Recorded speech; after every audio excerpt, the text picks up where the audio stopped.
আসসালামু আলাইকুম। সবাই কেমন আছেন? এটা আমাদের পদ্মা নদী। আপনারা দেখছেন ৩টা মহিষ একটি রাখাল নিয়ে যাচ্ছে। মহিষগুলো সম্ভবত নদীর ওপারে ছিল। মহিষগুলো দিয়ে রাখালরা তাদের জমি এবং মানুষদের জমি চাষাবাদ করে। নদীর পাশে দেখতে পাচ্ছেন আপনারা সুন্দর একটি মাঠ এবং ওই পাশে বাচ্চারা ফুটবল খেলছে। অনেক সুন্দর পরিবেশ আমাদের এই লালপুরের নদী। হ্যালো গাইস, সবাই কেমন আছেন? আমি আবারও নিয়ে আসলাম নতুন একটা ভিডিও নিয়ে। আমাদের পাশে আছে সজীব, আমি এবং আমি সাথে আছি হৃদয়। এই নদীটা অন্য সময় শুকিয়ে থাকে। চারিদিকে যা দেখছেন না, নদীতে অনেক বাদাম আবাদ হয়। কৃষকরা বাদাম আবাদ করে এখন ঘরে নিয়ে গেছে, তারপরে নদীতে পানি আসছে। আমি নদীর পাশে দাঁড়িয়ে একটু ভিডিও বানালাম, একটু সিনেমেটিক টাইপের ভিডিও বানানোর চেষ্টা করলাম এবং ভিডিওটা আমি সম্পন্ন করলাম।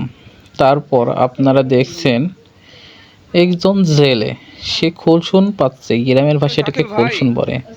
পরে আরও কয়েকজন নৌকা নিয়ে বাস করছে। অল নদীটা বান্দাল দেওয়া হবে। দেখুন, ওটা আমাদের শাকিল ভাই।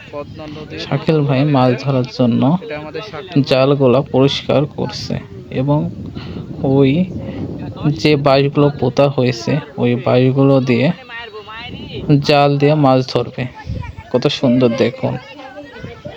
এটা হলো ধান, নদীর পাশে ধান লাগানো হয়েছে, আর ওপাশে তো বাচ্চারা ফুটবল খেলছে।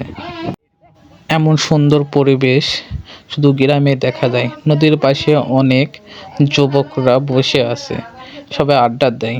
দেখুন, একটি জেলে ছোট একটি ডিঙ্গি নৌকা নিয়ে নদীর মাঝ বরাবর ছুটে চলেছে তার গতিতে। তারপর দেখুন, ওই পারে অনেকগুলো মানুষ, ওরা সবাই দাঁড়িয়ে আছে, নদীটি উপভোগ করছে। এরপর নদীর ওই পারে যে চর দেখা যাচ্ছে, চর বয়ে অনেকগুলো মানুষ লাইন ধরে আসছে। ওরা আসলে সাঁওতাল, ওদের আদিবাস রাজশাহী। ওরা রাজশাহী থেকে আসছে এই চরে কিছু পশু শিকার করতে, যা ওরা বিক্রি করে, খায় এবং আনন্দ করে। তারা একের পর এক লাইন ধরে নদী পার হবে। তাদের একজন গুরু আছে, তারা তাকে মান্য করে এবং তার নির্দেশে তারা নদী পার হচ্ছে। এভাবে তাদের জীবন জীবিকা চালিয়ে যায়।